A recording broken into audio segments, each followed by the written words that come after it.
Welcome to Sacred Space Sunday. Welcome to Sacred Space Sunday. Nay, it is the last Sunday in November. Can you believe it? No. Not at all. I mean, it's like one more day left in November. November 29th. It's really exciting because I don't know if anybody had a chance to, or Nay, I know you were working on your application yesterday, but we're in the season of the full moon. The official full moon is on the 30th, between I think it's between 4 a.m. and 6 a.m. But you can see the effect of the full moon for the next 3 days. But what's pretty neat is that there's going to be a lunar eclipse, and this is the last lunar eclipse of the year. So it's exciting. It's really peaceful. The last full moon, I kind of remember just having like a different kind of charge around it. And they call this the beaver moon. Wow. Right. And I was saying, why do they call it the beaver moon? Because, November is, and the way they describe November, it's the month in between fall and winter, when that things are really getting ready to change. And so the beaver, in a sense, comes out and is really getting the last of whatever he needs to get done before the cold weather fully sets in. And so is this a great time to be on, So welcome to Sacred Space Sunday, y'all. Welcome to Sacred Space Sunday. Yeah. So if you're here, say hello. If you're on Twitch, join us on Twitch. Come on into the chat and say what's up. We see we got a new subscriber earlier, a follower, Social Guidepost. Welcome to Social Guidepost, in case you're checking this out later. Those that are on Facebook, if you want to share it, we'd love you just to share this message, this conversation. LaTanya Johnson, good morning. We see you. Good morning. What's up? Yeah, we still got to get together too, right? Tanya, I didn't forget about you, so let's do that this week. And then if you're on YouTube, wherever you are, we just want to say hello. Thank you. We're excited. Alonzo Day, good morning. Allison Sabino. Yes, good morning, Allison. Allison. Absolutely. And so I think I said it right. Yes, absolutely. So I'm working on these names, so y'all bear with me if I get them wrong. If you haven't come over to Switch, come on over to Switch. To Twitch. To Twitch. If you haven't switched, come on over to Twitch. Follow us. Just click the little heart. It says follow, right? If you want to subscribe, you can subscribe as well. That gets you certain announcements. You don't have to remember when we're on. It automatically lets you know we are on and live. You can see at the bottom if you're on Niyah Center on Twitch, or you can follow us on the Facebook.com at Niyah Center. If you want to make a donation and support our public service television broadcasting station here, you can support us via Zelle or Cash App at $Niyah Center, whatever you want to do. But what we want to do is just tell you hello, good morning, peace and blessings, Facebook users. I love it. You have to give StreamYard permission to use your name. Otherwise, you just come up as Facebook user. But anyway, we love you. Good morning, peace and blessings to you as well. We actually don't see your name because we're in the studio, broadcast studio. But check this out. It is, what is it? Thanksgiving was Thursday, Friday, Saturday, Sunday. 3 days since Thanksgiving. And good morning, L'Oreal. We see you. Good morning, L'Oreal. Absolutely. And like I said, if you haven't made the switch to Twitch, come on over to Twitch. Have some fun over on Twitch with us. We love to see you there as well. You can cheer with emotes. I mean, you can put some emotes in, like L'Oreal just put up a couple of Facebook emotes, and those are cool.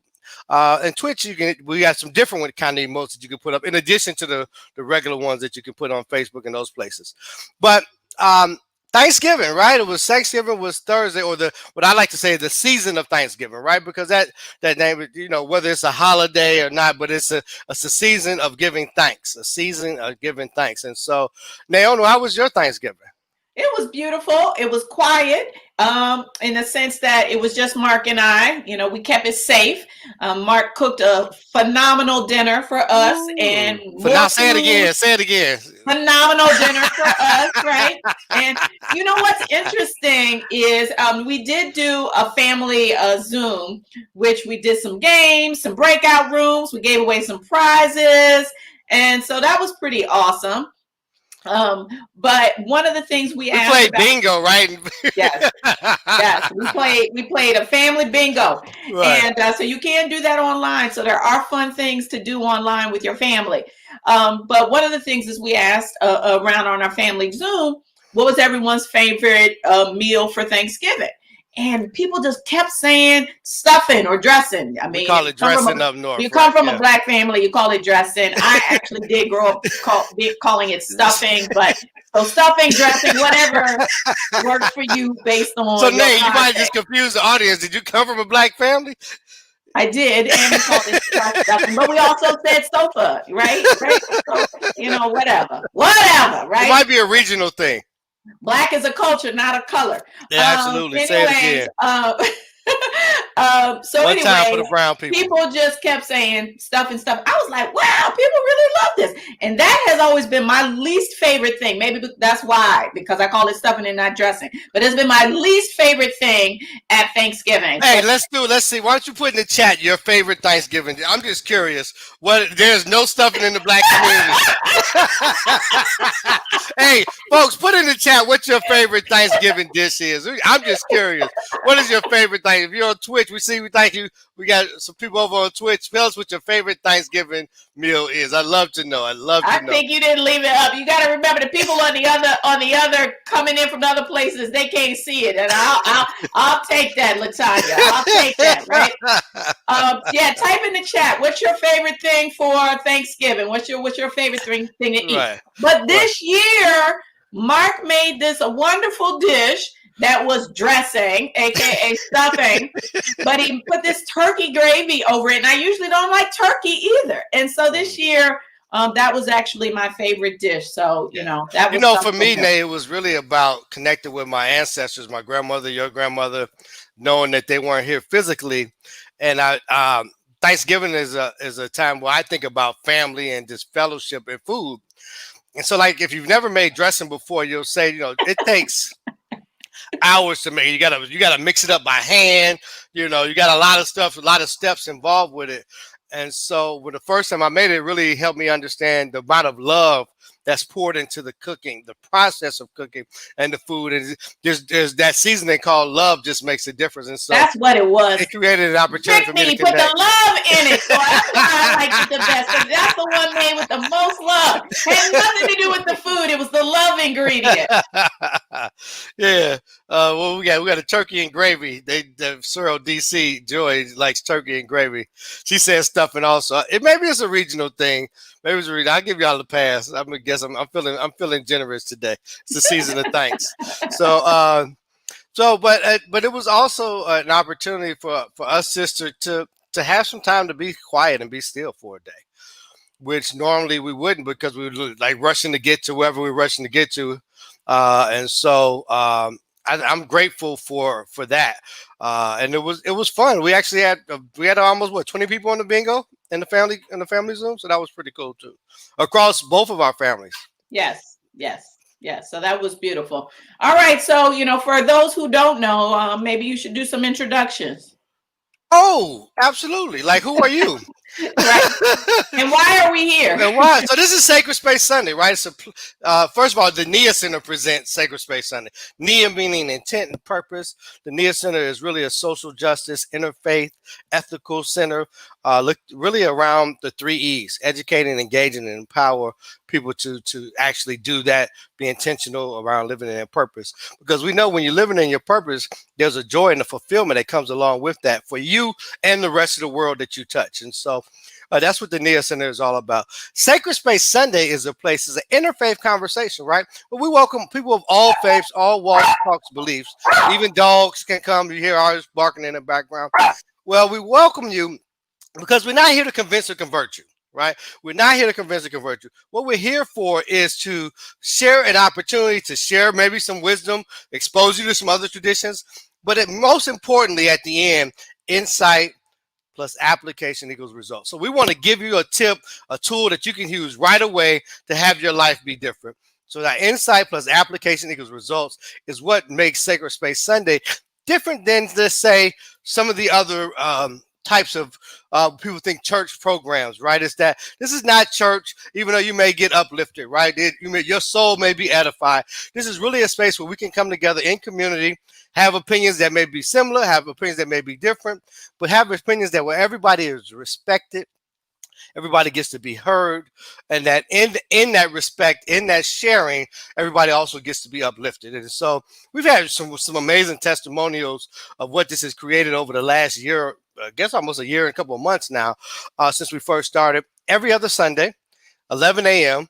So, well, Eastern time, 11 a.m. Eastern time, 9 a.m. on the Pacific Coast.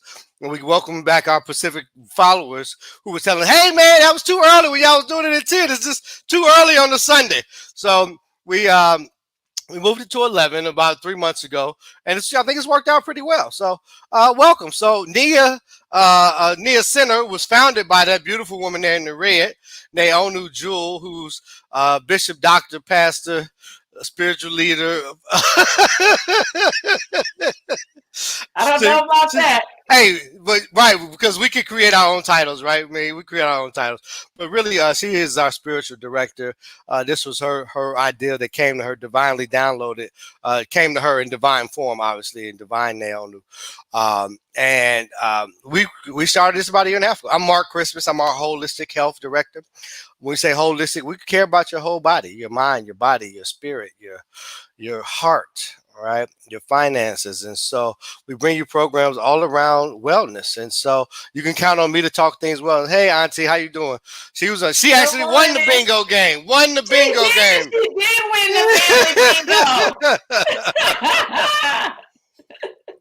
bingo. Anything else about the announcements?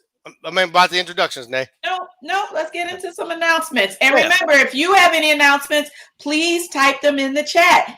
Don't be shy. Right. So if any birthdays that are coming up, it's November. The month is almost over. If you follow the what's the things with the stars? Astrology, the signs, you'll know that that's all right, Chandra. Mac and cheese, mac and cheese is awesome. If you follow the stars, this is Sagittarius season, I believe. So any Sagittarius birthdays, just put them in the chat. We'll acknowledge them. We'll acknowledge. Nay, I don't know how to get to that thing right there. Got it. So if birthdays, also, like we said, follow us on Twitch. We have a lot of programs on Twitch. We don't get edited there on Twitch. Sometimes we like to play music and do some other things that you can't do on Facebook. So follow us on Twitch. On Thursday, we have All Verse Thursdays every Thursday at 8 p.m. Eastern time. Last week, we had an awesome guest, Doug Infinite, who's a legendary DJ and producer. This week coming up, we have M. Love, who's out of the Atlanta area, a writer, a poet, a producer of shows, and really a lot of things in the industry, artist-wise. And so we're excited to have her on this week coming up. November 24th. What was November 24th? I don't know, Facebook. Somebody's birthday. Okay. Whose birthday is it? Just tell us whose birthday. Thank you, Nail. We'll give them a shout out for November 24th, whoever the November 24th birthdays are. And then, a couple of services that we offer. We offer the Reiki services. Basically, Reiki meaning supernatural energy. We connect you to this supernatural energy such that you can go into a deep state of relaxation, which will help your body to heal, right?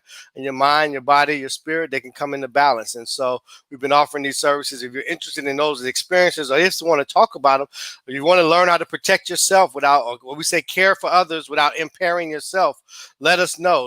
We'll love to support you in that and open to a conversation. You could just hit us up, hit me, Mark Christmas, on the DM, leave a comment here in the post.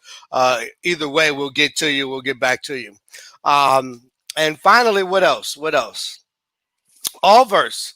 Allverse is where this thing really kind of started, Nate, 6 years ago. Tell them a little bit about your vision 6 years ago with Allverse. So Allverse is really a community that we've got. It's a group that we formed on Facebook. At that time, for whatever reason in my timeline and feed, it was just all negative, stressing me out. And I was like, I don't want to see that. And so it almost had me leave social media. So without getting into a conversation of the pros and cons of social media, since it is a space where a lot of people are spending time, we created Allverse, which is a community to just share anything positive, anything uplifting. And we say all forms of verse. So music videos, funny cat videos, dancing videos, poetry, pictures, words of wisdom, whatever it is that's uplifting and positive. And at this point, we've got over 2,000 members in our Facebook group, and our wonderful curator, Angela Skeet Davis, posts daily just wonderful sentiments with beautiful photos. So it's a place you can always come on social media to find something that is uplifting and positive. So if you haven't already, we'd love to have you join our Allverse Facebook group. And feel free to share your own. It is our community, so please share your own posts that might inspire or uplift. And from that came Allverse Thursdays, right? Allverse Thursdays, right? Radio show 4 years ago. It was one of the first that I know of poetry talk show. And then we brought it back this year in October, and it's been phenomenal now. And so really, all of the Niyah Center programs, and you can follow us, as you see scrolling across the bottom, are around intention and purpose. And so on Allverse Thursdays, you're going to hear some artists. They're going to share some dope verses, whether they be visual artists, poets, authors, music producers, DJs, movie makers. So you'll see their verse, the way that they tell their stories. And then you also get some conversation around their purpose. And so it's really been moving to have the support of all of the folks that have been a part of the family so far. So with that being said, I think that's about it, right? Yep. Okay, so we are going to move into today's conversation. We are very excited about today's conversation, and particularly about today's guest. So today's guest's name is Anthony Jones. Anthony Jones, and maybe you add his name up there, Mark, on that banner. Yep. And Anthony and I attend Union Theological Seminary together. We started together just about 3 years ago. 3 years ago in New York City, and are both working on our master's in divinity. And while Anthony and I have been in this program together and taking classes before it, it is most recently that we have had the opportunity to have some serious conversations, which led to our recognition and realization around, this interest in divine insight, divine service. And so today we want to kind of share some of our thoughts and conversations and bring you into the conversation so that we can hear your thoughts. So I'm going to bring Anthony in and then tell you a little bit about this wonderful divine spirit. Anthony, so just in case before he starts talking, y'all don't start getting confused out there, I'm just going to tell you, we're just going to take the mystery out of it. Anthony was born in Melbourne, Australia, but he is hailing today from New Jersey. And he came to the US. Jersey, you gotta say Jersey. Yeah, I've lived in Jersey, but I've never got the Jersey accent, and I'm not gonna mess it up. So I'm gonna leave that to y'all. So he moved to the U.S. in 1999 and to attend college in Los Angeles, the College of Music. So Anthony is a musician. I know he is a drummer, but I'm sure he plays other instruments as well. Anthony is a yogi. He's an energy healer. He's a chaplain in training, and soon to be, like myself, a graduate of Union Theological Seminary. May is on the way. And like we said, Anthony now resides in Roselle, New Jersey with his wife, Shauna, and his dog, Lily. So any of you who saw the promo post for this show got to see Lily and the joy that we could even tell from that picture that Lily is. So Anthony, hey, hold on, one more thing. Okay. Anthony also might be my brother from another mother and different grandfather. Because Jones is my family name. My mother's maiden name was Jones. So I'm a Jones too, Anthony. So maybe that's a different conversation for a different time. Yeah, well, we're going to do 23 and me and compare data to intersection at some point. Yeah. Yes, May. This must be one of you guys classmates or something, right? I don't know. No, I think I know who it is. Okay, well, what's up, Shauna? Well, welcome, Shauna. Yes, May. Yeah. Yeah. All right, so turn it over, Nate. I jumped in. I apologize. Go ahead. Yeah. No, Anthony, welcome to the show. Thank you so much. This is, as you said, this all began with a conversation that we had last week or the week before, and you described all this, and it's like, can I get in on that? You know, thinking I might just be able to find a nice quiet corner and just observe. And you're like, oh no, you don't. You up there. Yeah, Nandu has a penchant for volunteering people. we see who Shauna is, Nate. Yes, we do. And welcome, Shauna. Thank you for sharing Anthony with us today. Absolutely. And so, and speaking of volunteering, we want to go ahead before we open up this discussion to invite everyone who's tuning in now and those who would tune in the future to take this opportunity to become present and enter in the space. And so Anthony is going to lead us in a wonderful guided meditation with some beautiful affirmations. So if you're in a space, in a place, if you're driving, keep driving, and I think you can still participate. But Anthony is going to lead us now in a wonderful meditation. And so, Anthony, we turn it over to you. Sure. So this is an affirmation practice. It comes from Self-Realization Fellowship, the organization that was begun in the 20s, I believe, by Paramahansa Yogananda, the author of Autobiography of a Yogi. So wherever you can, get comfortable. It's gonna begin with an invocation to that the lineage of teachers that belongs to that organization. And it's going to be an affirmation I'm going to repeat 4 times. Feel free to repeat after me, so I'll leave enough space to allow everyone to do that. The first affirmation is just going to be spoken at a regular speaking voice. Second time is going to be a little bit quieter. Third time is going to be a whisper, and the fourth time I will still say it verbally, but everyone there can just repeat it mentally.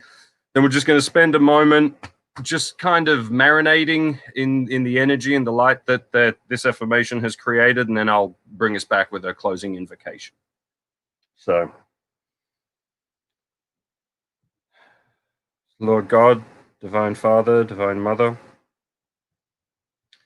Lord Jesus Christ, Bhagavan Krishna, Mahavatar Babaji, Lahiri Mahashaya, Sri Swami Sukteshwarji, Paramahansa Yogananda, saints of all religions, we bow to you all.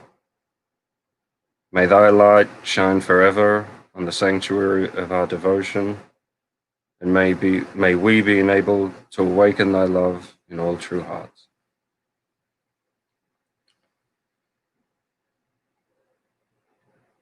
So the affirmation is,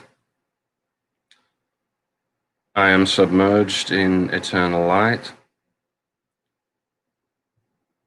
It permeates every particle of my being. I'm living in that light. The divine spirit fills me within and without.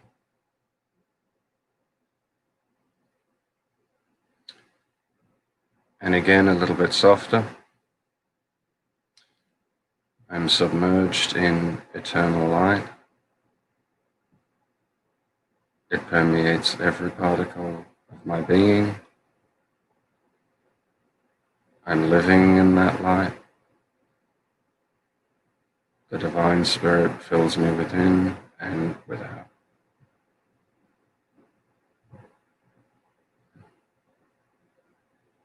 And now at a whisper, I'm submerged in eternal light. It permeates every particle of my being. I'm living in that light. The divine spirit fills me within and without.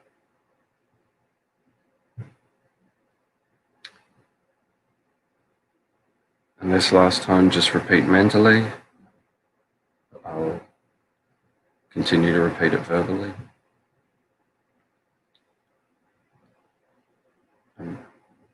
I'm submerged in eternal light. It permeates every particle of my being. I'm living in that light. The divine spirit fills me within and without.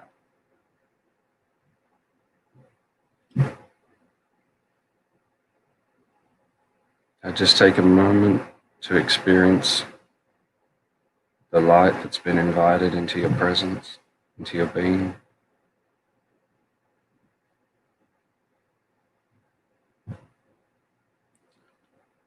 Feel your mind, heart, body disappearing into that light. Melting into that light, merging with the light.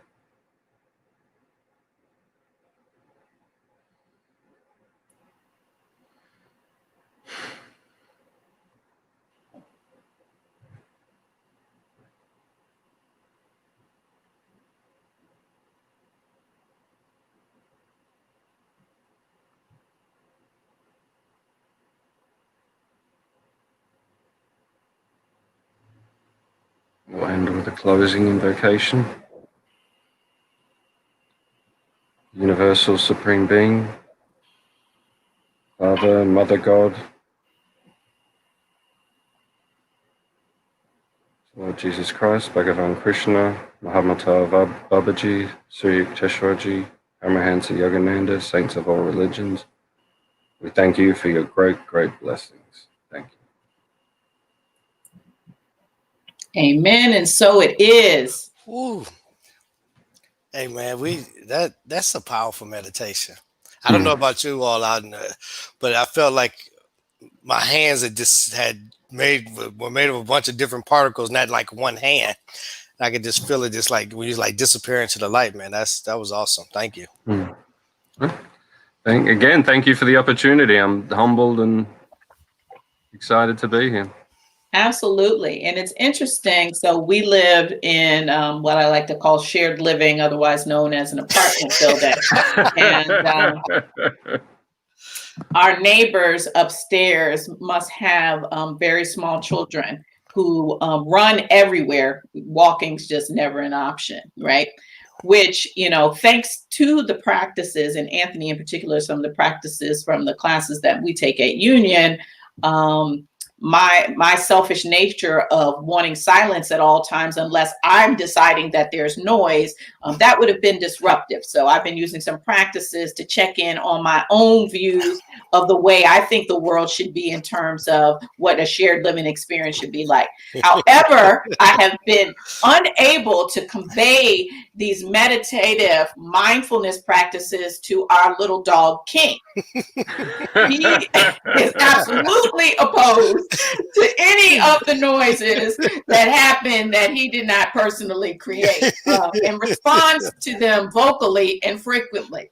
But interestingly, as we closed that last meditation, it's almost like the entire community was enveloped in the light. And I absolutely noticed one time for King, I noticed a silence and a peacefulness that really just permeated the entire community. Yeah. And I think that really is, part of what we're talking about today in terms of the power of the divine, and how sometimes we can forget that in being caught up in the circumstances of the day and of the world, but the beauty of being still and reconnecting to these truths. So before we jump in, because I have a lot of questions that I want to ask you, Anthony, but today's topic is, divine spirit, divine insight and divine service. And so I want to get into this conversation by sharing a couple of things that happened to me this week that I thought were particularly interesting with regard to divine insight. So I have been, I'll just be honest, very stressed out over the last couple of months. I shared with you, Anthony, I am working on an application to, consider getting a doctoral degree. And that application is requires a lot, including, you know, a 20-page paper. So I was working on that over the last couple of days, and I had gotten to the end. And for me, whenever I'm writing, sometimes the conclusion is the hardest part, right? I've done everything, but now I'm at the conclusion, and how do I wrap it up by saying something, but I've said so much. And so, you know, I just was like, I don't know how to end this thing. And I want to end it because I want to stop writing. And so I was sitting there thinking, and mine, I guess the big thing I should point out that the paper is about Islamic ritual. Okay. So what's often interesting to me is, and I would, when I finish this long story, like your thoughts on this, is that we're in school where I am reading about the divine, but in an academic setting, which there is a way that I can be very much in spiritual materials, but not coming at it with a spiritual mindset. And in that moment, I have just written, you know, 19 pages about Islamic rituals, and I'm not even in a God place. And I will just acknowledge that. So I get to the end and I say to myself, if I'm writing about God and the importance of these rituals and how they really inspire God consciousness, then maybe I should end with something that God actually said. And the Quran is, you know, the divine word, and that's the belief system of that tradition. I said, so let me go to my Quran and see if I can figure out, you know, what is the right thing to say here. And so I start to go to the book and I'm like, okay, where should I start? What should I read? And then it came to me in a moment.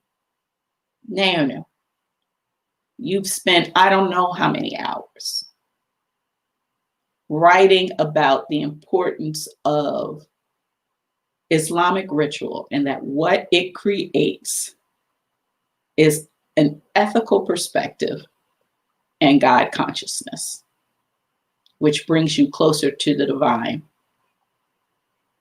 In this moment, do you think God probably is clear about how you should end this? And I literally opened up the Quran to the most perfect, beautiful passage. And I used that as my conclusion. So I want to share that passage with you all today, because I think not only was it the perfect conclusion to this paper, but spoke directly into what we're talking about today. No coincidences. So the Quran, Surah, which is chapter 29, ayah 56 through 60, which are the verses. My believing servants, my earth is vast, so worship me and me alone. Every soul will taste death, then it is to us that you will be returned. We shall lodge those who believed and did good deeds in lofty dwellings in the garden graced with flowing streams, there to remain. How excellent is the reward of those who labor, those who are steadfast, those who put their trust in the Lord. So for me, it's not whether, you know, you consider yourself a Muslim. I do not identify as a Muslim, whether you agree with all of the details there or the way that they said it. But essentially, the takeaway I had from that passage is for the devout and whatever it is that you have faith in. Have faith in it. Actually, you say you have faith in it, actually have faith in it. And then do deeds that are reflective of that faith. Because I got you. Because as a divine, I see you, I see your great works, and I will reward it. And so as we think today about divine insight and divine service, I saw that reflected in the words. So any thoughts on all of that I've shared so far? Numerous, spreading out in too many directions. I'm going to have to just pick one. I'm going to have to audition them. I mean, the first thought, when you began just the writing process, I always kind of envy painters that to get a clearer perspective, all they got to do is just step a few feet back and see the whole thing, as opposed to that tiny stroke they've been working on. My experience of writing is it's only time that can allow that stepping back.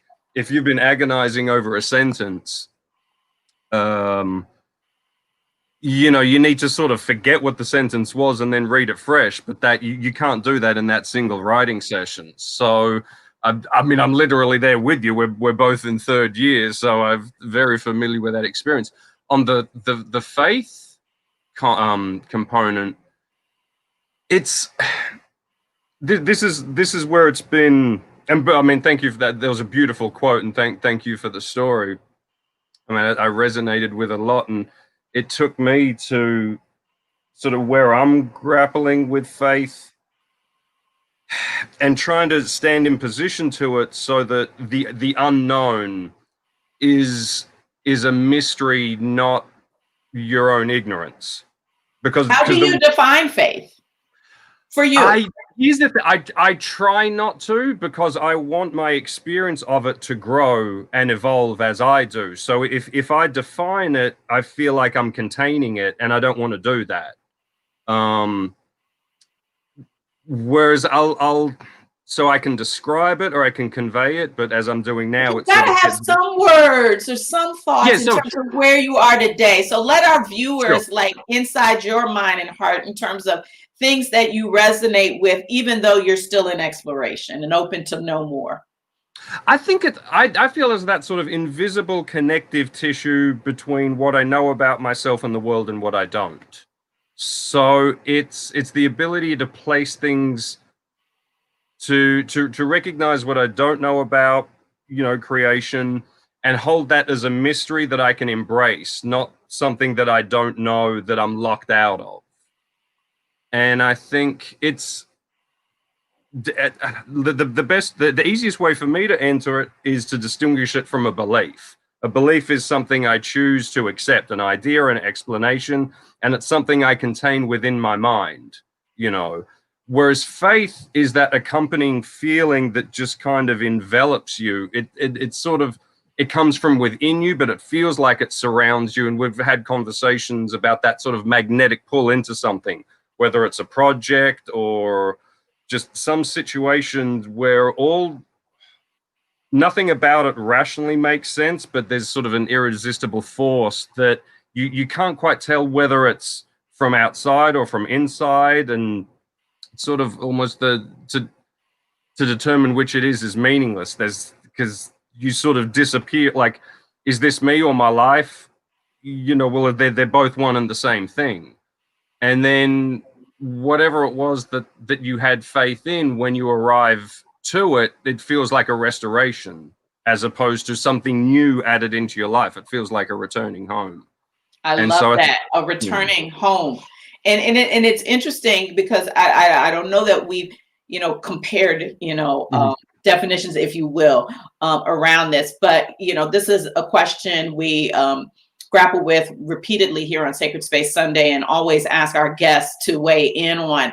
And it's interesting because the way that I think of faith as this internal experience of ultimate reality, which says a lot and says nothing at the same time from my personal view, that yes, this notion, as you talk about, of something that is internal, because it's, it has effects in it, and it impacts out, but it really is something that, was in and experienced, embodied, right? That mind, body, heart connection, and embodied experience of something that is, this is where I just simply say language just doesn't do. Verbal language and words just simply can't contain it, which is part of, we start with this question because to me, this is at the heart of why the Niyah Center exists, in the acknowledgement that, as far as time goes back, as far as we know, people have looked to put words to this experience and then created traditions around that, and so we have so much history with religion and traditions and expressions of beliefs, and yet we're still at this place of it's the undefinable, inexpressible. And that juxtaposition to me, will never cease to be mind-blowing. And inexhaustible. There's something about let's say if we're infinite beings, and not even just this universe might come and go and give birth to others. So whatever reality is, if that's inexhaustible, so inexhaustible that we'll never know the whole thing. like for all eternity to still have the capacity to learn something else, as opposed to if you were, well, I've made it, I know everything, you'd be static, you'd be stuck. Absolutely. So, That's what I love. That's what I love. And so in particular, our journey at Union for me, and again, I can only speak for me and my experience, encountering other traditions and truly encountering them. And the way our programs have been designed, I've had the opportunity, though just scratching the surface, but something I may not have been able to do in the same way, to go into different faith communities, to sit with people of different traditions and faiths and hear from their perspective. So although an outsider, but an outsider who just didn't intellectually hear, but also got to experience and in some respects embody different traditions. And I, like you, because my own and our viewers have heard my journey a million times, so we won't waste their time with that. And if you have missed it, they're on the old YouTubes. But that is what forms my personal belief system in terms of being able to draw from various traditions, because of my personal belief in an ultimate reality that has created and said that I will meet people where they are, which would inevitably lead to different ways people are going to have that encounter, talk about it, think about it, and be with it. And so there are things that I can learn from all of these strands, or many of these strands, and determine for me what resonates with my faith, my internal experience of ultimate reality, and then incorporate that as my path for how I navigate this lifetime in this body. So would love to hear a little bit about your spiritual journey. Were you raised in a family where faith was something that was centered? And if so, if not, did that at all impact your own journey as you moved out and grew up and certainly began to travel and make your own decisions? Share, if you will, a little bit about your journey, and more so at the higher level of kind of what were the guideposts that kind of took you this way or that way. Sure. So in answer to the first question, no, wasn't a faith-based family or home at all, but my father was killed in a hit and run accident while I was still in the womb. So I was a month away. So the real sort of thrust of my spiritual path was really fueled by that. I mean, born into a grieving family, I grew up with a sense of urgency around mortality. And, that had too many consequences to go into, but it when encountering any sort of, any religious bodies or religious ideas or organizations, it forced me to put them up to a high standard. If can you tell me where I come from, why I'm here, and what happens when we die? If someone couldn't answer that, it's like, okay, well, thank you for your time. I need to go and find someone who does. And of course, no one could. So that kind of got looped into just the regular. To make sense of the experience that you'd had, your family had, and just looking to make sense of that. Yeah, or really, it's funny. What I wanted was someone to tell me what happened, which of course is unrealistic. That's what I thought I wanted. What I needed was just some inner stillness, some inner peace. There was a hurt and there was an anxiety, and it couldn't be solved by someone giving me the correct answer. It was just things that had to be let go of. And so what kept me together throughout my teens was music, playing drums, as you said, was my instrument. And that led to yoga, because just the physicality of drums required me to get into something more than just going for runs and lifting weights. So, and then last year of high school began meditating just because of just sort of anxiety attacks from unresolved feelings from my upbringing. So was already meditating, was already doing yoga, then moved to LA, as you said, in 99. And then kind of, that's where I sort of found the the techniques and the practices that I continue to do now. But there's so many sort of, it's kind of like a 7-series HBO show. I keep getting tempted to go into some minor little story, but it was definitely, yeah, it was, like I said, very much driven by, so like, someone please tell me who we are, why we're here. And then the resolution of that didn't come from someone telling me like I thought I needed. It came from spiritual experiences where I overcome or was able to escape even partially just the little I, and have those spiritual experiences sort of out of body, but still aware of the body, but definitely sort of luminous and transcendent, where it's like, okay. And again, that feeling of returning home. So like, okay, if this is the real me, this kind of operates in the world through a body, but this is not the body. This is something else.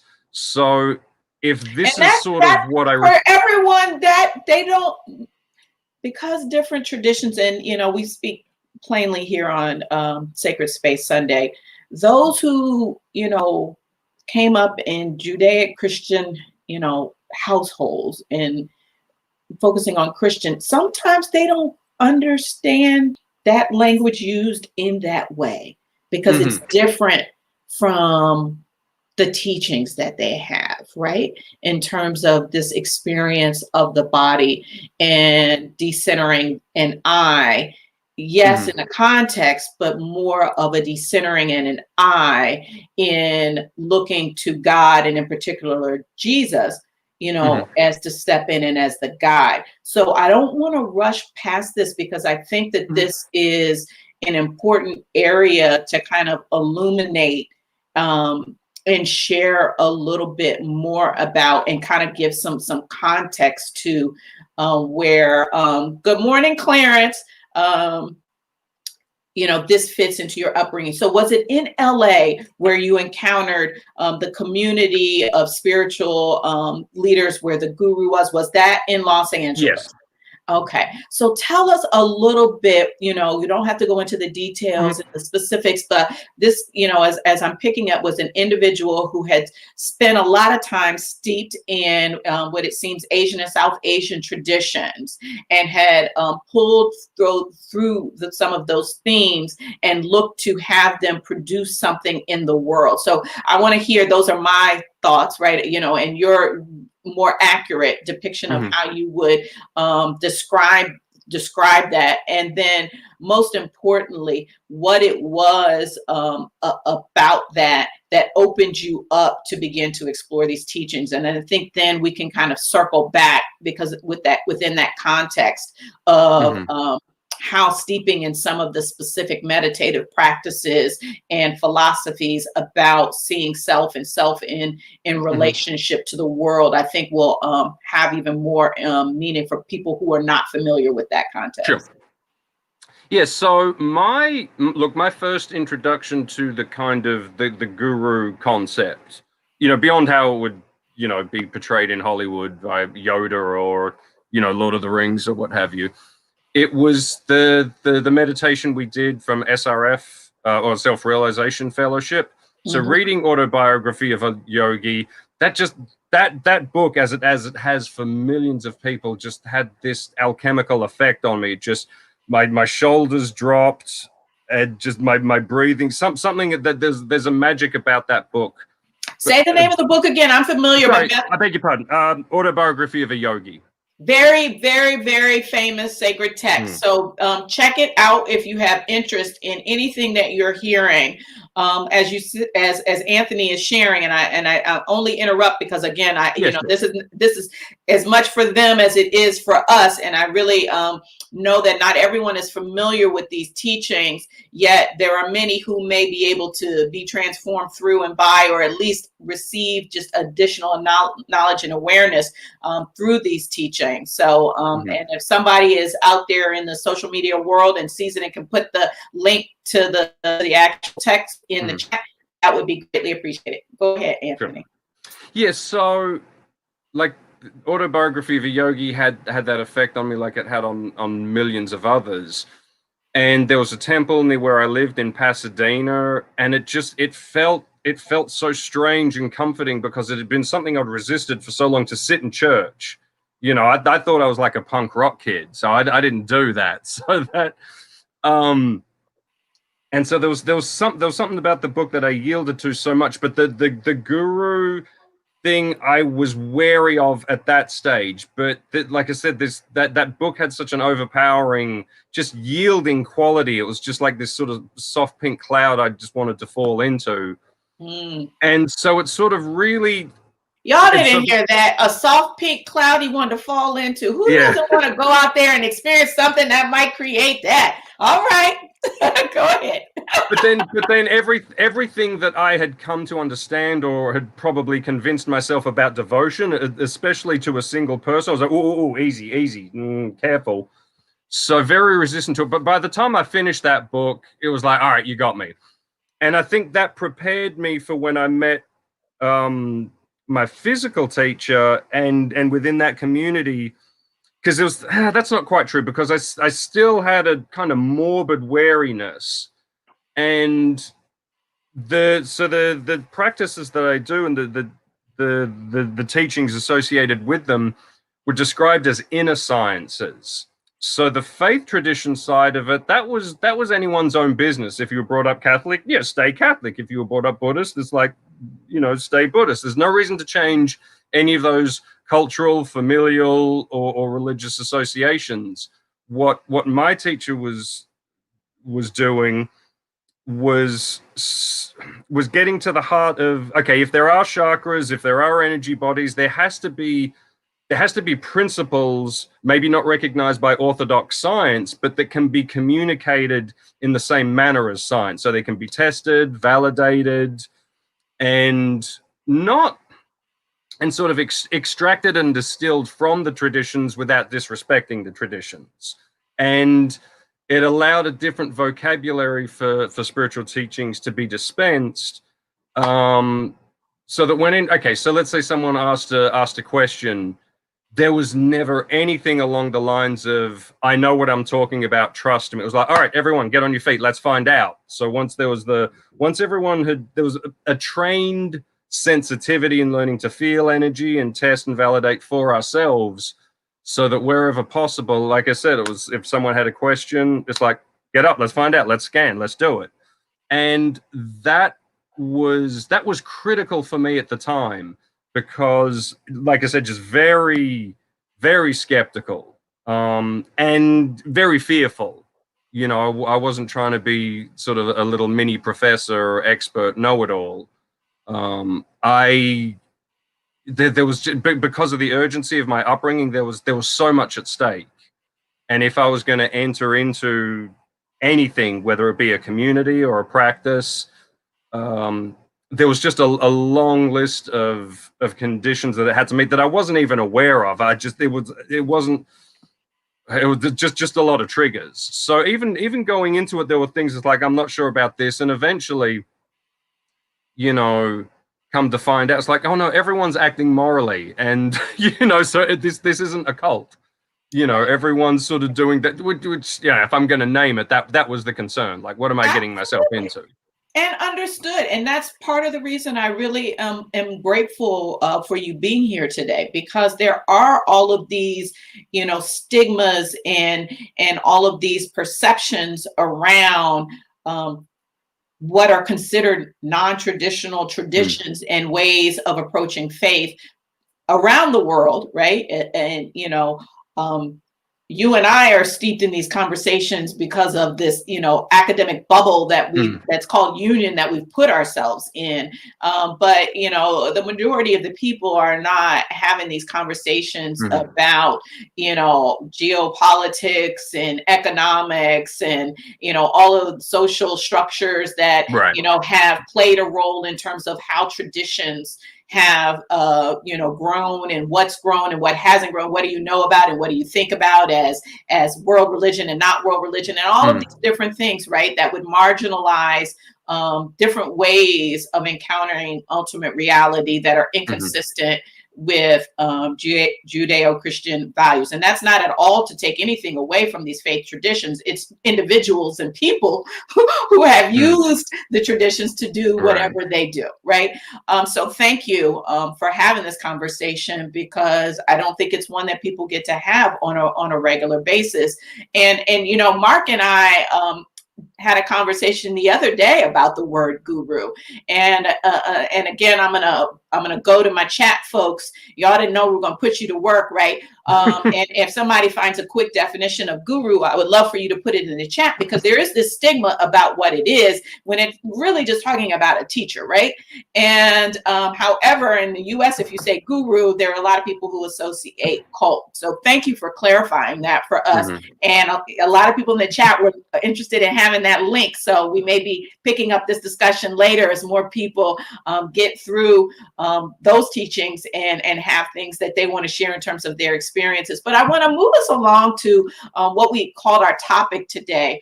So with that background, talk a little bit about what your thank you.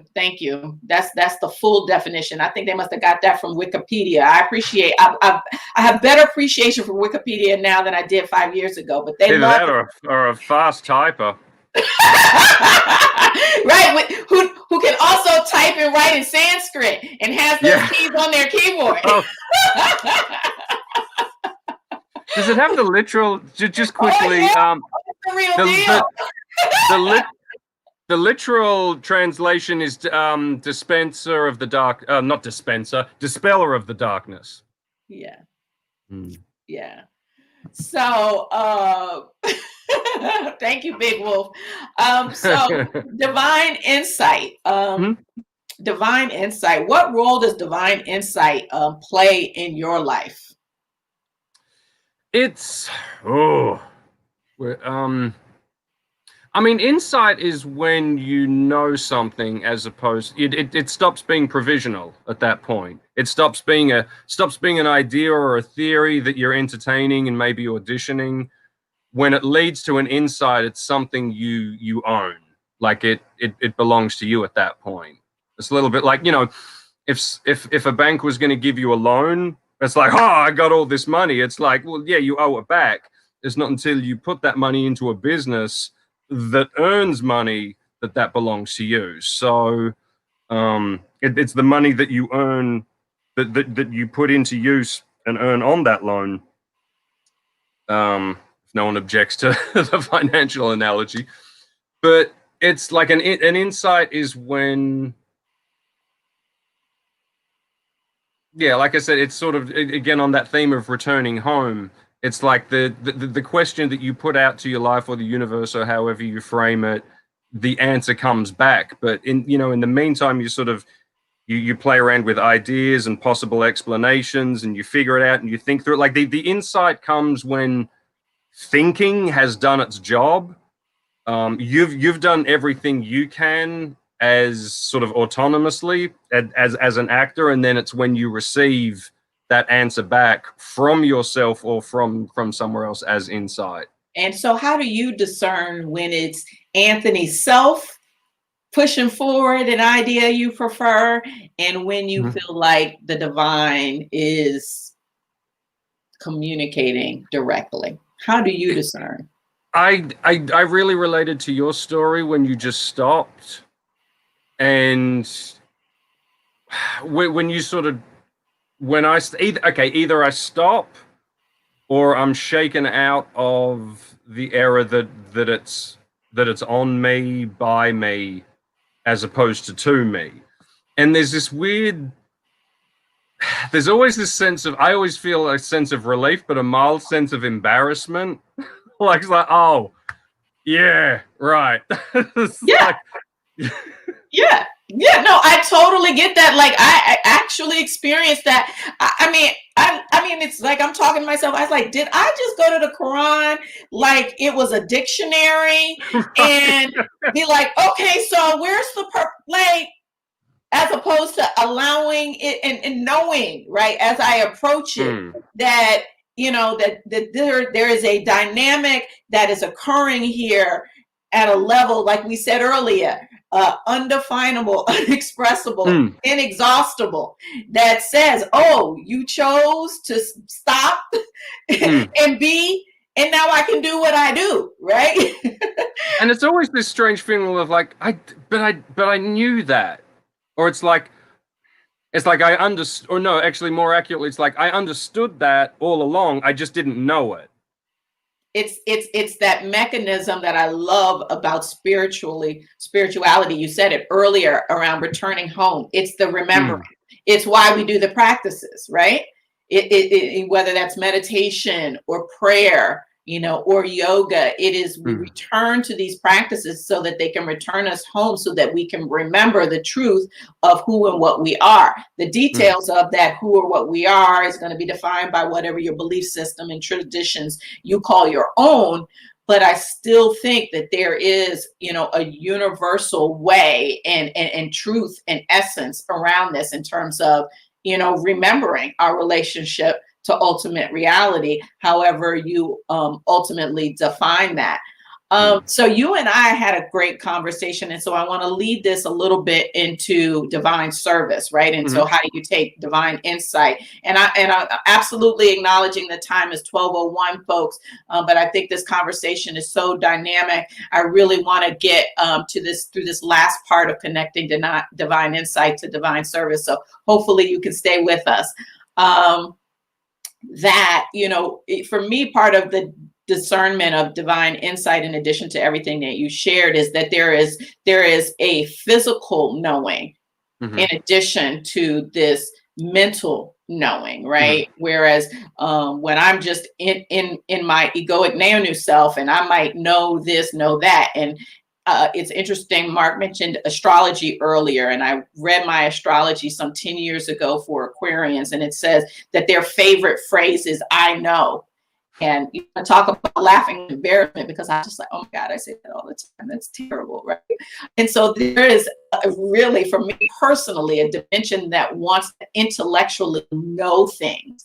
But that clear, that divine insight is so much more than that. And it's not about me intellectually knowing, but more attached to that full embodiment, that internal knowing that's indefinable. And so carrying that divine insight into divine service certainly is what led to the creation of this platform and the platforms we talked about today. That's what has, for me, contributed to making the determination to go to seminary, and particularly a Christian seminary where I don't necessarily particularly identify, to be in a program, Islam and interreligious engagement. And I don't identify as a Muslim, but looking to be in service as somebody who doesn't identify with Muslim, but absolutely identifies with Islamophobia and, the issues there. And so how can I do my part to learn more so that I can be an advocate against that which I know is absolutely wrong?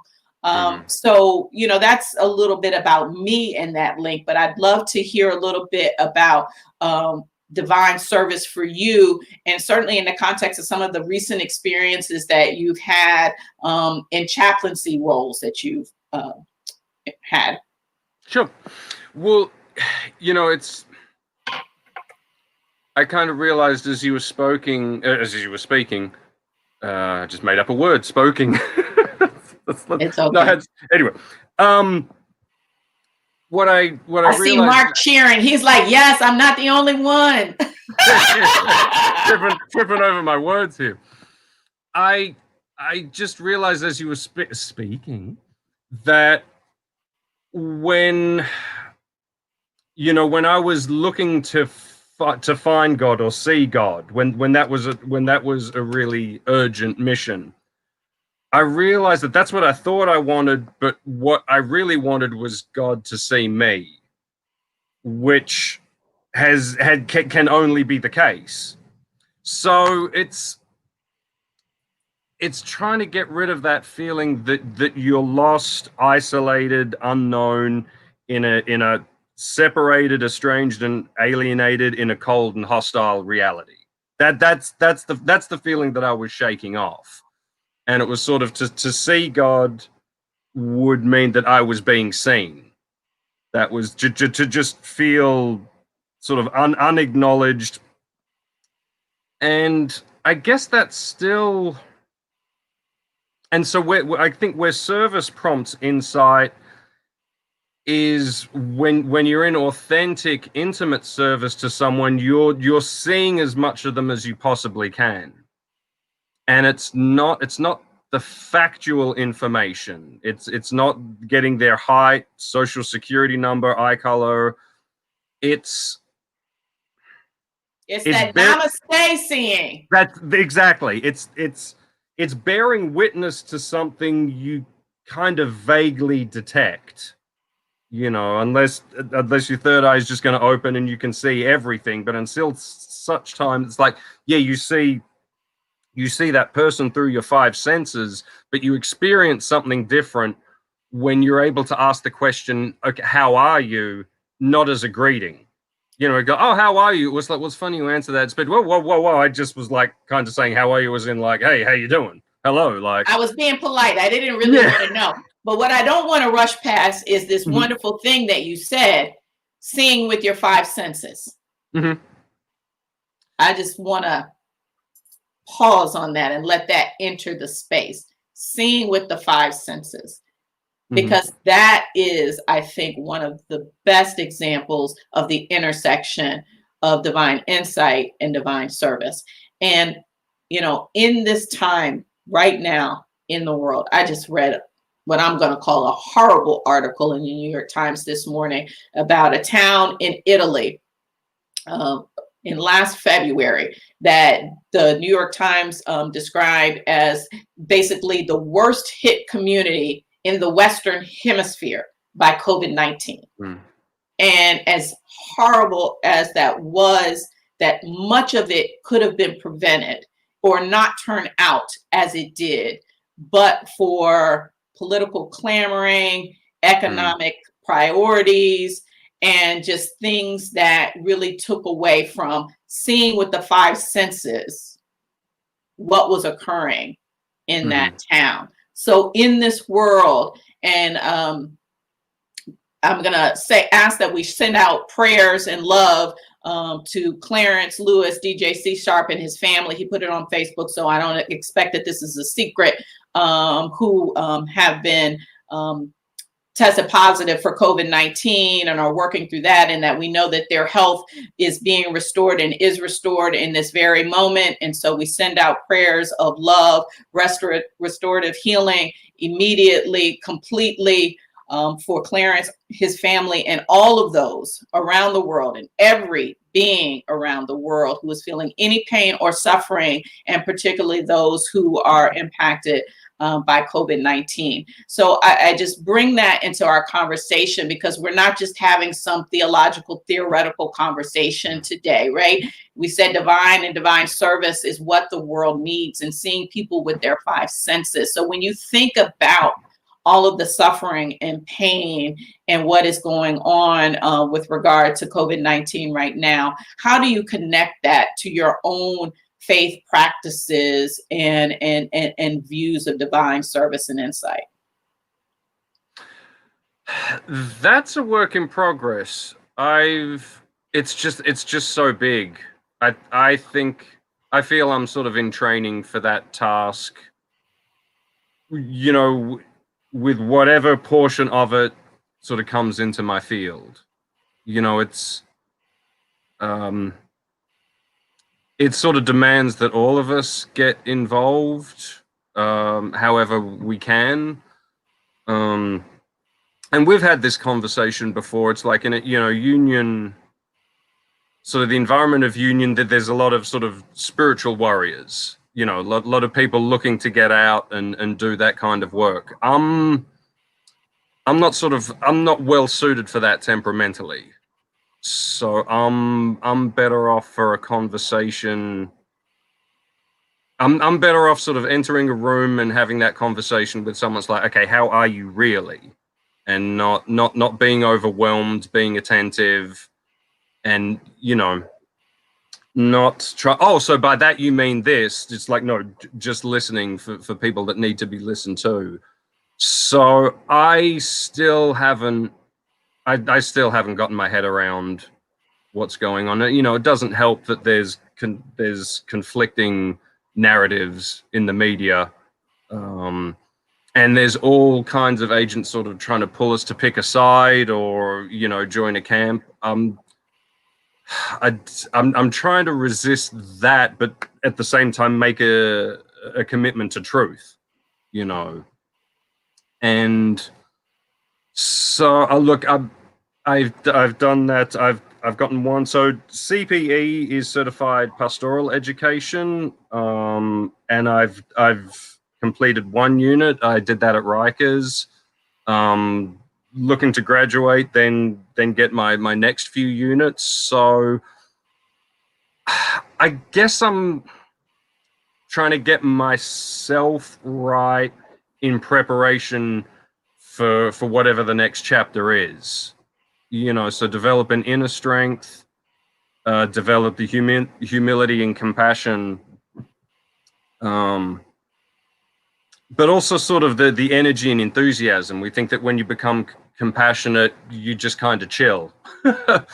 But, you know, when you become sort of energetic and passionate, you're out there sort of wanting to create something. So I guess I'm trying to develop the best alchemical combination of those qualities to because when we're sort of getting passionate and out in the world, it's usually something we want for ourselves. Well, you know, or at least for me. Well, you know, it's interesting, and you know, sometimes this is one of the reasons I love being in community, because you know, you and I talked about this difference between the way we see ourselves, the way others see us, and then there's the way we think others see us, and those three things seldom line up. And so there's a couple of things that you said that I'm going to respectfully disagree with. We said this was a space where you can disagree. So I would love to disagree. So you said, you know, Union has a lot of people that are spiritual warriors and you're not one of them. And that you, you know, are actively working on the CPE to fill these gaps of these things that you want to, you know, sounds like my word, you're not yours, perfect. So that you can go out there and be present with people. And what I would like to offer you here in this very public space is that, you know, what I said to you is that I think that chaplaincy is literally one of the most noble positions on the planet. Being people in their being with people, like 5 senses, like you said, being with people in some of their greatest times of need. You know, you've been in Rikers, right? People know what that is. And whether you are, no matter what capacity you're in that space, there is an energetic, a philosophy, a politics, so many layers of things that are contributing to that space that are the antithesis of faith, love, and joy, presence, and 5 sense seeing. And so whoever and whenever that you would encounter in a space like that and look to be with them, if that's not a spiritual warrior, I don't know what one is. Okay, I'll take that. Can I be a spiritual spy? No, because spies sit on the outside and you're actually with them. Because being with people and listening is not being on the outside. There's nothing more intimate than generous listening, right? Okay. Very few people are in conversation all the time and they never hear each other. Right. All right, you talked me around. You bested me on that one. Hey, I want to jump in on this a little bit. Y'all don't mind? I know. Let me I want to hold your point. Write your note down, Mark, because I don't want you to forget it. But I just want to point out my other disagreement. So okay, I jump out. So my second. I'm not off the hook yet. No. You can go back in, Mark, if you want. The second one is you're already there, brother. You are already there. So yes, certainly there's more credits and we can always get more training and more experiences. Okay. But you are already there in terms of where your heart is. You have had all the experiences that you would ever need to walk into a space and, like you said, be with people. Because the thing is, I don't have the answers now in this time. None of us have the answers. But what we can do is show up. show up in 5 cents scene. Mark, come on back in. I see what's happened. Objectively, I think you're absolutely correct.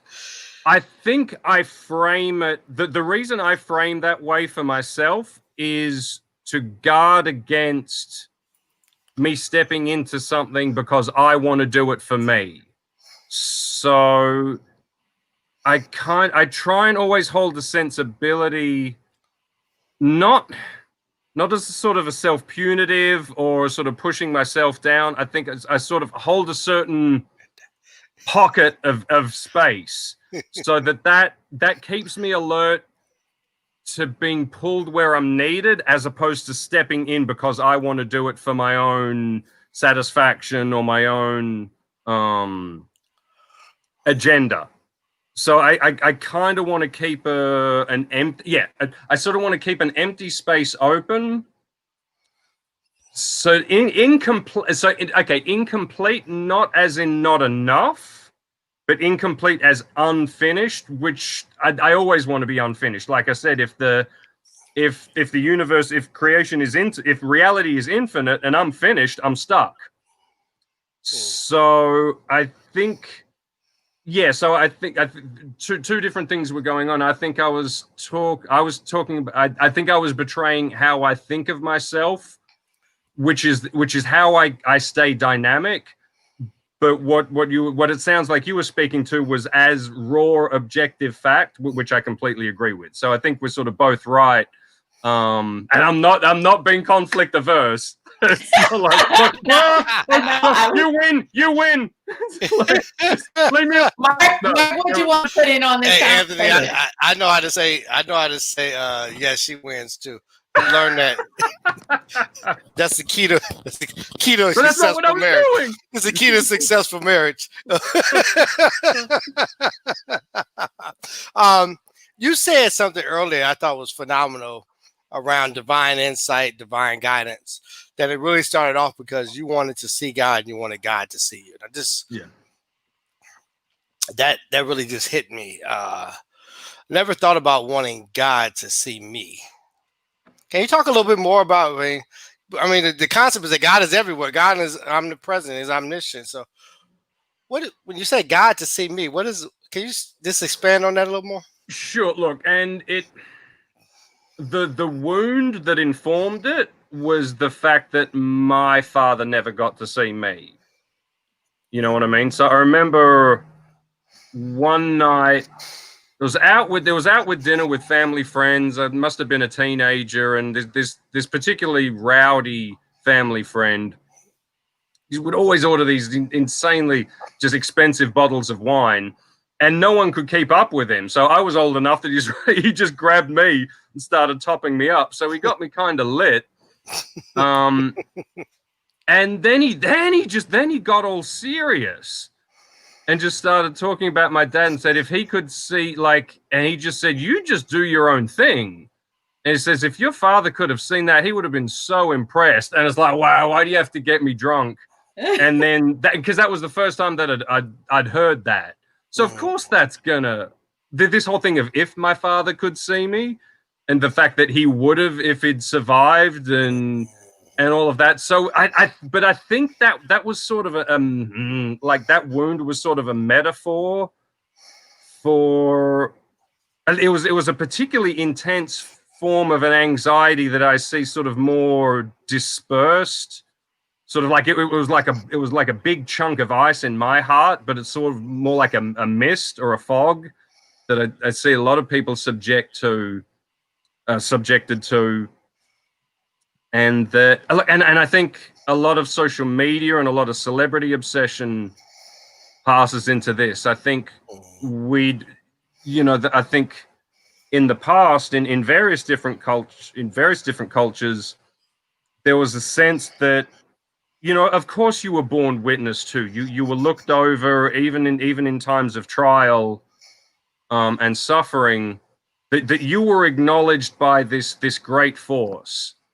And that has become challenged and contradicted and sort of not compressed and restrained, and it sort of left a lot of us feeling that we're just sort of, you know, we're alone. I think the ethos that, you know, all right, so in school you got to win the spelling bee, your team has to win. It's like you'll be safe if you win everything, and then we see the toxicity of that attitude. Right. So I think we're sort of out. You know, I think a lot of us are sent out into the world thinking unless we win and crush it, we're vulnerable. Yeah, I think this notion of being seen, right, is at the crux of human nature, right?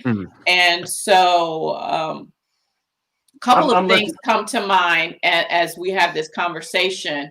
One, my instructor for my Buddhism course, you know, you know him well, Anthony Cosin Snyder, said one day in class that he thought, you know, that the greatest fear, you know, that humans have is, you know, of being excluded, right? And I think that that's related to this thing of not being seen and such. Yes, certainly winning, fame, social media, getting likes, me checking on here to see how many people are watching our show today, right? All of these things are connected to this wanting to be seen. And the other thing that came up to me is this you know, concept, the class that Anthony and I are in right now is a Hinduism course, right?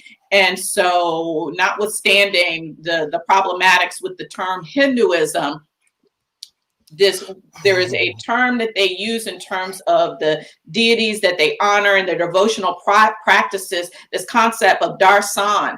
And I tell you, when I encountered it, it just really rocked my world. It is essentially sacred seeing.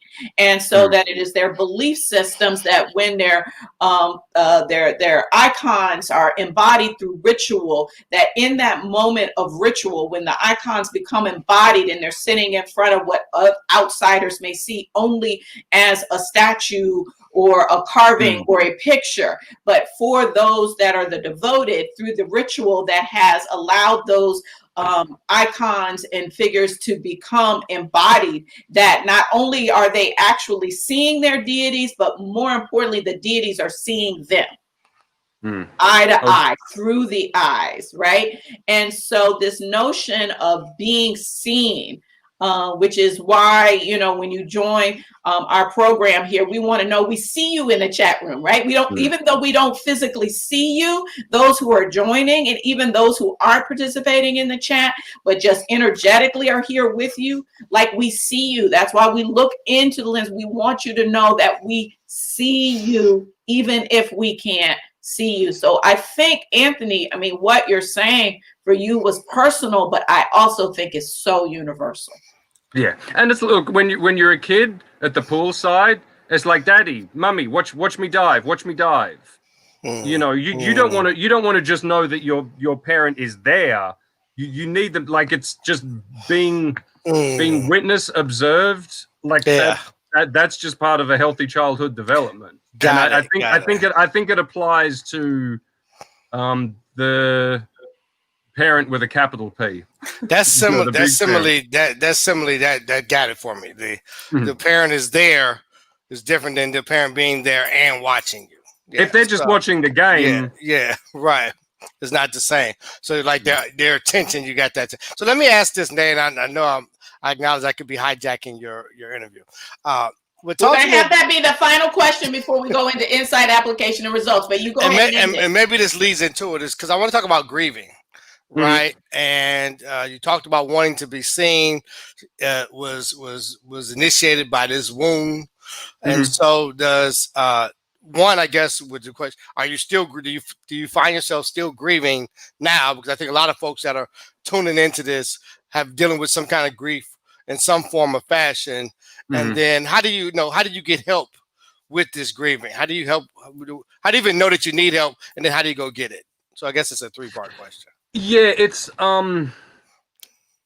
these days I wouldn't call it active grief. It's sort of more like I walk with a limp than I'm in a wheelchair. You know, there's just, and you'd really, like, someone would have to tell you that it was there for you to notice just a slight limp in my walk. But I kind of want to keep it because for chaplaincy service, that's what allows me to sit in a room with someone. It's like, oh, yeah, that, you know, and it creates a field, it creates a vibration that other person, I don't even have to say anything. You just kind of hold a frequency that other person feels heard and understood. As opposed to, you know, have you been sleeping? Have you been eating? You know, just keeping it factual. There's a different information. So, you know, look, it's, I wouldn't call it grief or mourning. It's still, I don't know. It's sort of like a wound that is healed over, but you know, it's what allows me to cry at Pixar movies. You know, when the cute character is sort of lost, and you know, when like when Nemo's mom is gone. So I cried in Frozen, and all the kids looked at me like, "Are you crying?" I'm like, "Yes." So I get it. Yeah, and I guess it's sort of this stage is not complete. You know, I'm not immune from a pity party, but the more it develops, the less it becomes about me, and it's those kind of, that radar gets sort of turned from in to out, and it's like, you know what, I'm again not reaching for perfect, but it's like I'm okay enough, and what I've been through has made me, you know, kind of alert and sensitive to what other people are going through. It's like it gets to the point. It's like, okay, whatever I'm feeling, that's fine. I'm a big boy. I'll get through that. But it's at least I'm sort of clear on what's going on. If I encounter people in a professional capacity, which, you know, professional and calling, those two are integrated. And it's like, okay, there's someone that's going through this pain and doesn't understand that pain, that's just sort of lost in this mist. You know, I'm fine. I need to get to them. Got it. Go ahead, Nate.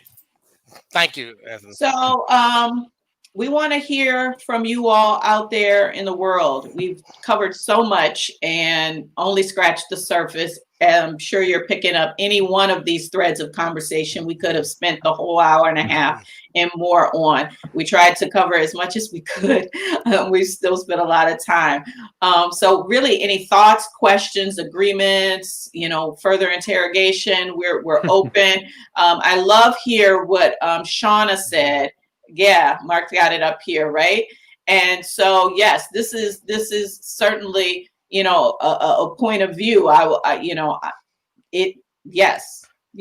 And, you know, others may see that differently, you know, so I don't want to say is true or not true. I think that's not the point. I think that is a clearly articulated statement of the ways that you can encounter God and have this two-way communication. Because what I take from this, right, that there are the things that we profess and that we have going our way, and that there requires some stillness to receive that divine insight. So for even those of you who are out there who saying, well, I don't meditate, you know, well, you know, again, how do you define meditation, right? And if you limit it to something that happens when you go and take a yoga class, right, or it has to sit down and you look this way and be that way, then you may feel that you don't. But if you're in, you know, a prayer practice and you come from a traditional Christian background and you're sitting there and you're putting some things out there to God and then waiting with an open heart to receive, then others will call that a meditative state. So, you know, pausing like you did is really right. pausing, huh? Right. That was an effective use of a pause, by the way, too. Speaking of frozen, I thought you were frozen. That's how still I was being, right? I had the stillness on lock, right? So, Anthony, you see some people are giving us some thank yous and some thumbs up, you know, and so people, you know, look, Shauna is getting as much love, and you know, she's not even officially on the program. Thank you, Shauna. That love, yes, we are sending love, right? Can I answer? Can I have a chance to re-answer a question from before, which I got a better answer for now regarding faith? Okay. Because I fumbled around with it. So speaking about seeing God and being seen, faith to me is being able to carry the experience of not seeing God as like, oh, cool, we're playing hide and seek. I mean, it's there. It's all there. It's just I can't see it right now. Oh, cool, I get to find it again. It's like a Easter egg hunt, as opposed to, okay, I can't see God. What if it is just a void? What if there's nothing? That means I'm just alone in the universe. I exist right now, and then someday I won't exist, and that's it. So we're gonna come back to the chat in a second. I love that. And so I think that is the perfect way. And so, Mark, if you could put it up for us to go into our insight, application, and result. So thank you for this comment here, as we talk about insight here. And so now, as always, right, conversation is great. Insight is great, but it is only as good as how you put it into operation in your own life so that you can actually benefit from the results of that insight. And so Anthony is going to share with us a practice that he suggests that you would endeavor over the next 2 weeks until we meet again to support you in seeing and being seen and cultivating divine insight and service and whatever that looks like in your life and world. Okay. So this was before when we were speaking about, when I found my teacher physically and things were spoken about as inner sciences as opposed to doctrines. Nothing wrong with doctrines. It was just that was what I needed at the time, just the way I was wired. So this was a technique that was game changing for me.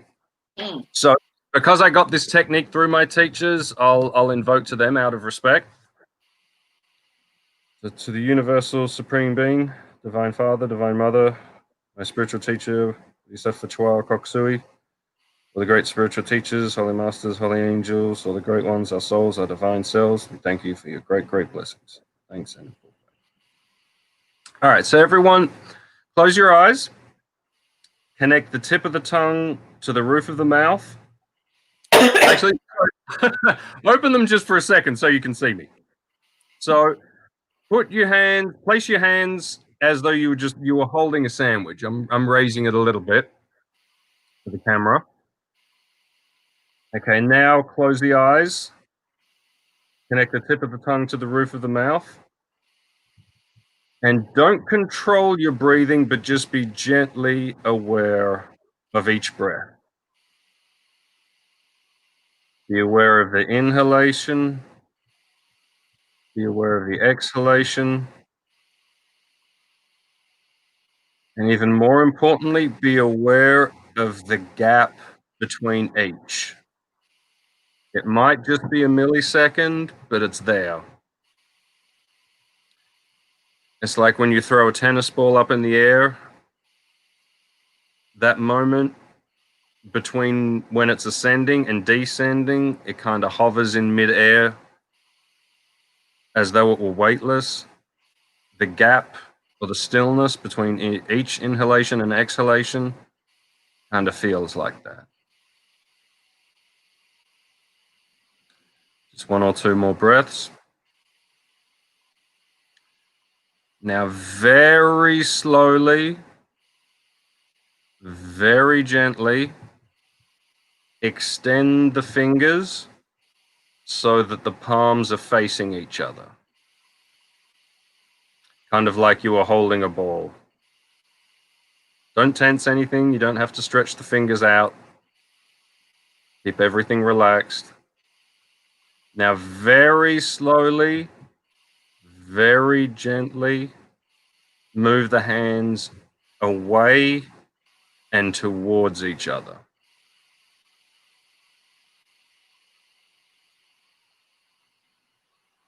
And just check in to see if there is any sensation between the two hands. There's a pressure. Is there a warmth? Is there something that is more than just air and empty space going on between your two hands right now?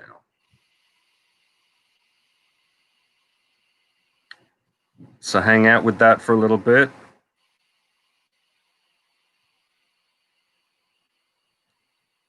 And Mark and Nayanu, step back in whenever you feel ready.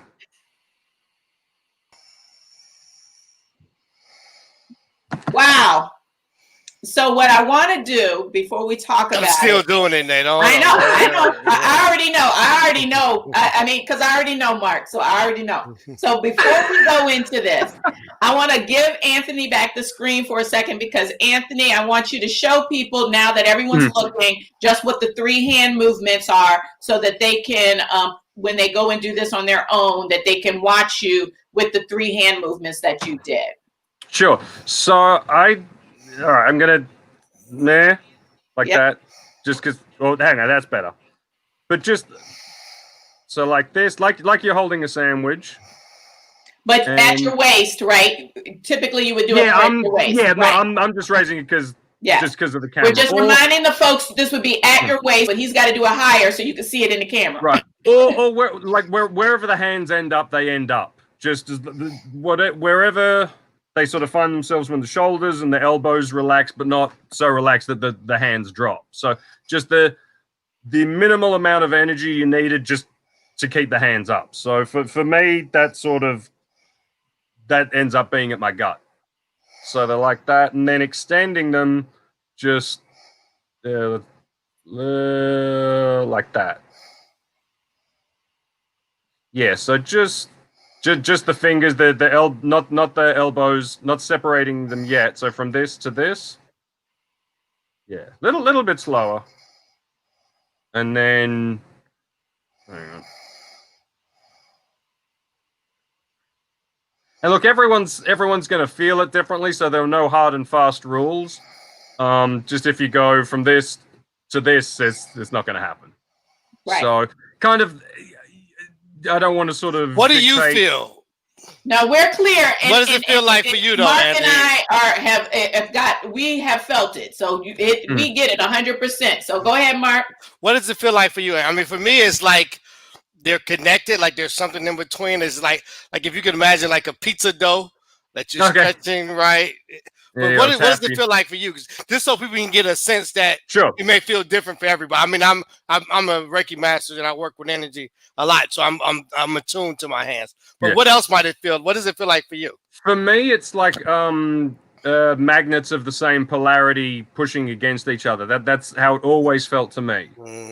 For me, when we first did the very first movement, it's like a tingling, energetic sensation that is so powerful and so present. So it's more like tingling sensations, and it does have a warmth to it, and it also has a sense of matter to it. So that when I'm still feeling it.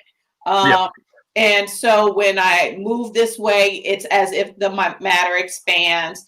And so, when we initially did it, this was how I understood your word. So I moved my hands this way, right? And the energy travels with me, the tingling feeling, the matter.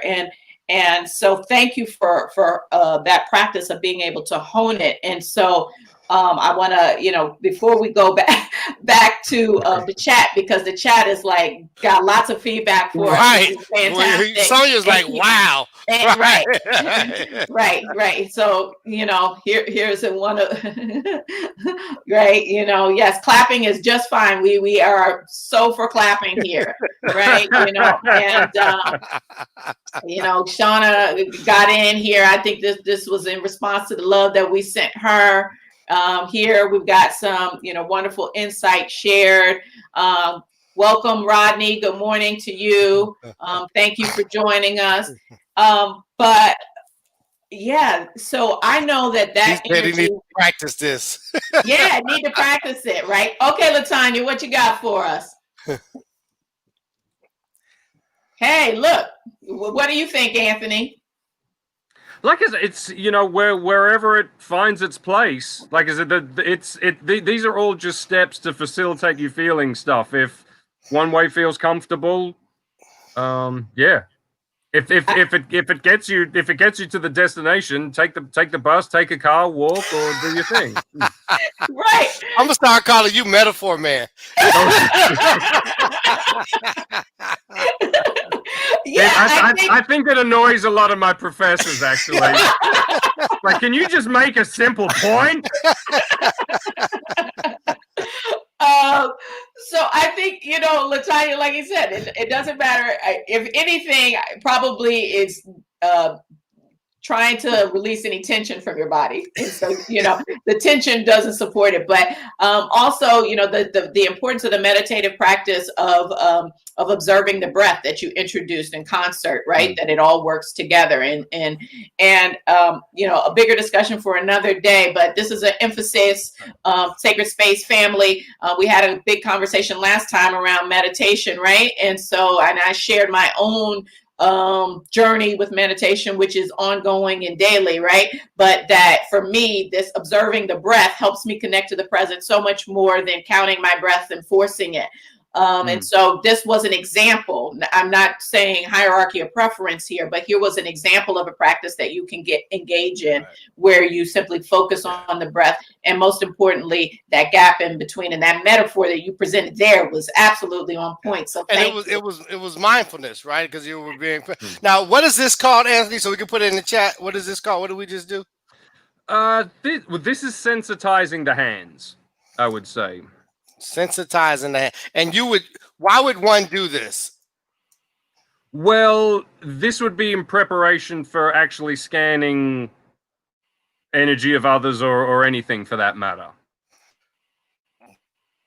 Tell us a little bit more about. Go ahead, Nate. No, go ahead.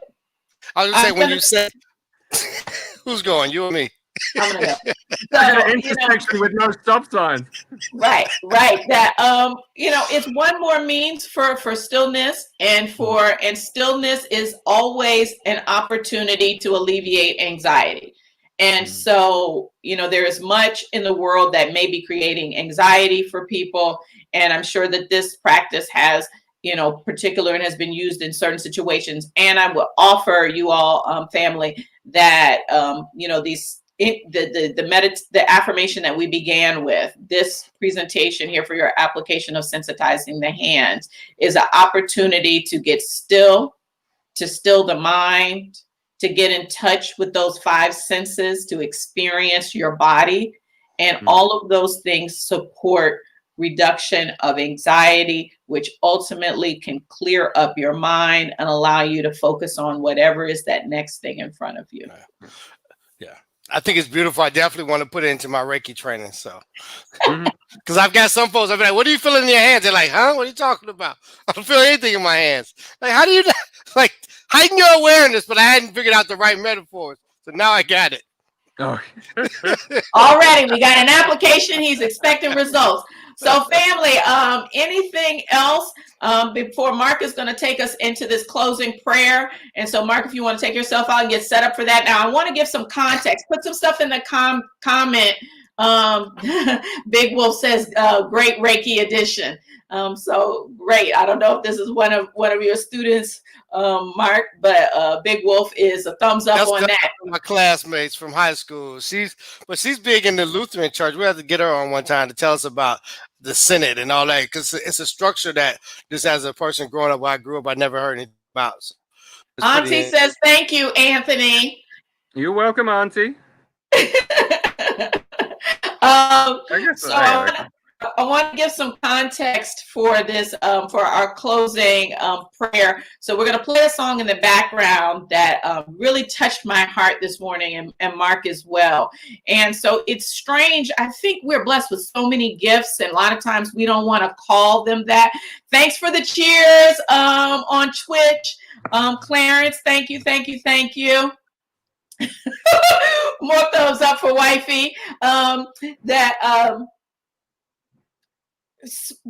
one of the divine insights I get is around music, right? So I do a lot of class facilitation, a lot of workshops, right?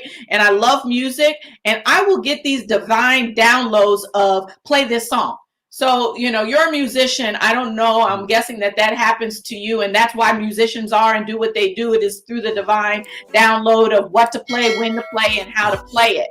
But this particular song, I send out to everyone. And I will say, regardless of what your context is spiritually, don't focus so much on the specific words and the names called. Adapt it to your sense of knowing and belief, and substitute names that work for you, and be with the sentiment of the song and the spirit and the energy and the musicality. So, Mark, you coming back in? Right now, my world needs you right now. So we just want to take a moment to say thank you. Thank you to the divine guidance, the divine insight, the divine beings in human form called Anthony and Naonu, and the divine beings in human form on the YouTube and Facebook and the Twitch. And we know that in this moment, Lord, there's some needs. There's somebody that wants to be seen by you. Yes. My world And they need a word from you. They need a feeling. They need to feel the energy of love. I can't escape. Somebody we know that right now is just saying, Lord, it's just too much. Help us. I just don't know how I'm gonna get through, how I'm gonna get over. But we know that you are all knowing and all powerful, and that everything we need you've already provided, and you're just waiting for us to realize it. And so, Lord, I ask you to bring my awareness because I know I need you, and I want to bring to the altar the need of being seen, the need of being loved, the need of being lifted, Lord, the need of helping with this burden because it seems so heavy. This physical dis-ease, this discomfort, this mental anguish, Lord, this worried about where's the world, how's my family, how, why, Lord. Hallelujah. And I need peace. I need your divine love. I just need to know that you got me, and that because you got me, that I can go forward. Lord, I'm ready to live. I'm tired of surviving. I'm ready to thrive. I'm tired of just being. I want to live, Lord. My world needs you. And I need you to show me, to guide me, to show up, to embrace this divine me, this powerful, this all substance of everything that is within me, that makes it possible to have peace, to have comfort, to have joy. And those that are struggling with it on their own, Lord, we send them a comforter, Lord, whether it be a Holy Spirit, a phone call, a text, a message, a hearing of a word, a song, whatever it is, Lord, send it to them right now. We need you. All over the world, we say, Show me your face. Yes, show us, Lord. Show us, Lord. Because we need to see. We need to know. My world needs you right. We need to know that because we can, because you are. And somebody else needs to see that because I am, they can too. But when we call I just want to say thank you. Thank you, even in the midst of knowing that you're there, even though I may not see you, I may not feel you, Lord. Thank you for the ability to trust, to have this thing we call faith in knowing that. Woo! You got me. And you got me, whether it be in human form and others that come to show me that you got me with a phone call. Or the way the divine love shows up in my heart and in my spirit and in my world, and knowing that even when it seems like I just don't know how I can move forward, that I can take one more step. And then that step can be followed by one more step. And if I fall down, I can get up because you've got me in the form of love, and whether it be animals and friends and loved ones and wives or whoever it is, Lord, because I'm not alone in this thing. And so knowing that I need you and I know that I already have you, I just want to say thank you. Just want to say thank you. Just want to say thank you. Just want to say thank you. Woo. Thank you. Thank you in this spirit of thanksgiving. I want to say thank you. Thank you even though I haven't received it yet. Thank you. Thank you for my healing. Thank you for my delivery. Thank you for my victory. Thank you for that job. Thank you for, thank you. Thank you. Thank you. Woo. May your will be done. Amen. And so it is. Come on. Kingdoms for one thing. Is your name. Sing it for the people. Here we go. Oh, how sweet to know that God's great name will never change. It stays the same. Show me your face. Fill up this space. My world needs you right now. My world needs you right now. Wow. Woo.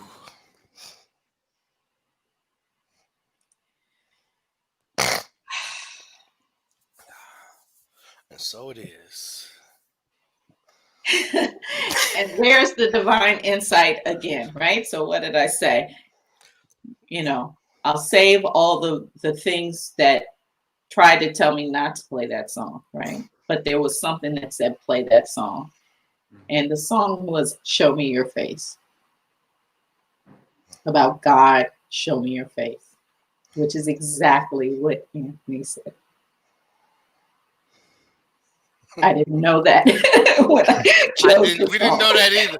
Hey. We didn't know we were going to have that conversation. We didn't know that that would be at the heart Hey, of what guided it. your journey of wanting to see the face of God.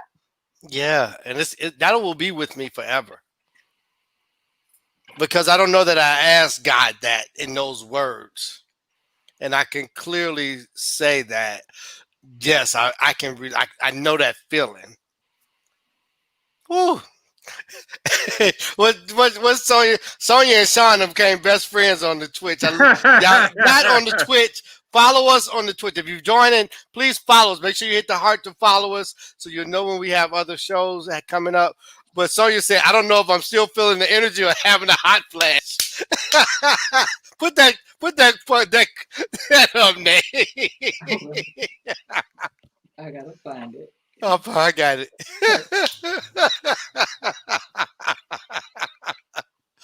Woo! Show me Anthony, your face. Thank you. Thank you. Thank you. You know, I told him a time. This is it. This was divinely guided. I am so appreciative. I give thanks for the Sacred Space family for tuning in, for being us, for sharing your love, your energy, your comments.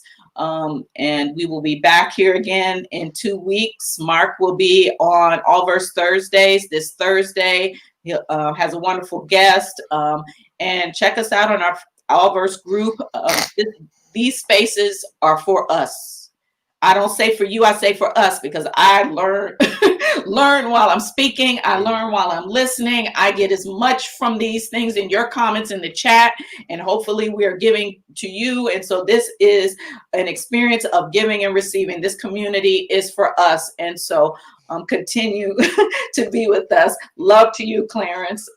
Mark, Anthony, any final thoughts or comments? I want to give Anthony a way to say it, but I want to say thank you, Anthony. I mean, we didn't get into the talking about you being a chaplain at Rikers Island and what that might look like. And we didn't talk about Wellness Wednesdays or whatever the programs you and I are going to come up with and do some wellness programs. But stay tuned, y'all. We'll keep you posted. My brother from another mother and another grandmother father, whatever that looks. We're gonna have to do the test. Whole family tree. The whole family tree. But Anthony, Good. your words, any words from you? No, I'm just just humbly sitting in the space that's been created. It's it's you said you have any last words? Like, no, I got nothing to say. Then I start Oh, talking. the energy is so, I mean, the energy is so strong and palpable in this moment. So, and you set it up, right? So we're basking in that divine light, right? That you said, inside and out, the particles all over. So thank you. So credit to that. Go ahead. All credit to that energy. Yes. I feel like I see particles in your background too. That's you do, but you do, but they might be dust particles. Don't, Anthony. Don't try to philosophize it away. Let me just. No, I was going to be a wise ass. I think you do see particles, but they're dust particles. Hey man, I love this brother. That's when I know it's time to cut the two of you off. How can we be at the back of the class acting up when we're supposed to be at the front of the class addressing it? Right. All right. I love it. Hey, Nee, what else? That's it. This was absolutely beautiful. Family, we know we have entered your day, and so we want to give it back. We would normally do it after space, but I really just want to allow us all to be with the energy and the vibe that was created. And so we pray that you take this into your day, into your week. We love you. We thank you. And we look forward to being with you again through these platforms and energetically, vibrationally again soon. Hey, she say would have fit right in high school. Thank you, Rodney Mack. Thank you, Auntie. Thank you, DJ C Sharp. Thank you, Laquita. Thank you, L'Oreal. Thank you for the new followers. We appreciate you. Thank you for the cheers. Thank you for the love, man. And this divine particles. I'm gonna be with that all day. This divine particles. And man, I can't wait to do some stuff with you. We're gonna have some fun. Yeah, y'all stay tuned. We got some stuff coming because he's almost finished with Divinity School. So in the spring 2021, we got some healing and some energy programs to bring forth. So y'all stay tuned. Bye, everyone. All right.